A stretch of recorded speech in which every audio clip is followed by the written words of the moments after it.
Hey, how are you? My name is Jeremy. I'm going to be reading from this book, Leadership Theory and Practice by Northouse. I'm in chapter 7, Leader Member Exchange Theory. I'm going to be on page 154. I'm reading the case studies. This will be case study 7.3, Taking on Additional Responsibilities, page 154. Jim Madison is the manager of a district office for the Social Security Administration. The office serves a community of 200,000 people and has a staff of 30 employees, most of whom work as claim representatives. The primary work of the office is to provide the public with information about Social Security benefits and to process retirement, survivor, and disability and Medicare claims. Jim has been the manager of the office for 6 years. During that time, he has made many improvements in the overall operation of the office. People in the community have a favorable view of the office and have few complaints about the service it provides. On the annual survey of the community service organizations, the district office receives consistently high marks for overall effectiveness and customer satisfaction.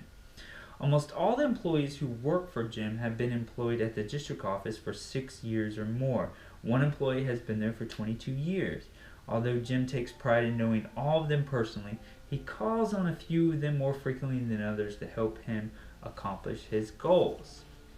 When it comes to training staff members about new laws affecting claim procedure, Jim relies heavily on two particular claim representatives, Shirley and Patty, both whom are very knowledgeable and competent. Shirley and Patty view the additional training responsibilities as a challenge. This helps Jim.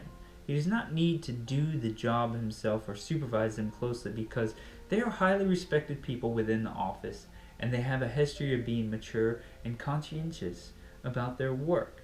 Shirley and Patty like the additional responsibility because it gives them greater recognition and increased benefits from receiving positive job appraisals.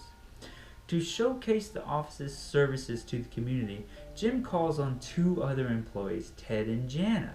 Ted and Jana serve as field representatives for the office and give presentations to community organizations about the nature of Social Security and how it serves the citizens of the district. In addition, they speak on local radio stations, answering call-in questions about the various complexities of Social Security benefits. Although many of the claim people in office could act as field representatives, Jim typically calls on Ted and Jana because of their willingness to take on the public relations challenge and because of their special capabilities in this area. This is advantageous for Jim for two reasons. First, these people do an outstanding job in representing the office to the public.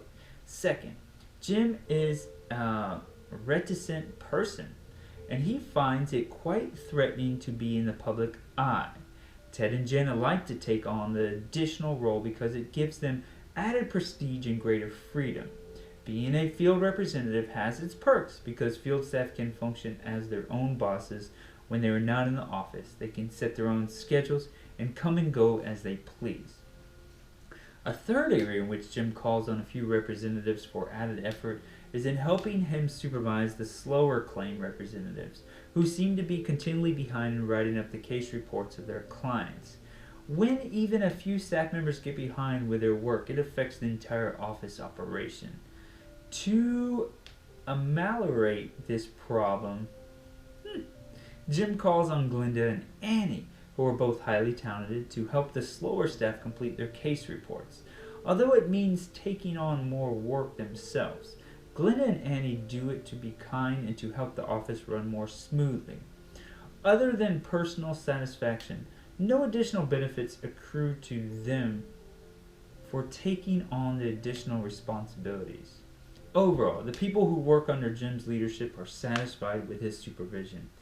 There are some who feel that he caters too much to few special representatives, but most of the staff think Jim is fair and impartial. Even though he depends more on a few, Jim tries very hard to attend to the wants and needs of his entire staff. Questions. Number 1. From the LMX theory point of view, how would you describe Jim's relationship with his employees at the district's Social Security office? Number 2, can you identify an in-group and an out-group? Number 3, Do you think Jim's placement of trust and respect in some of his staff is productive or counterproductive? Why? Number 4, as suggested in the chapter, leadership making recommends that the leader build high quality relationships with all of the followers.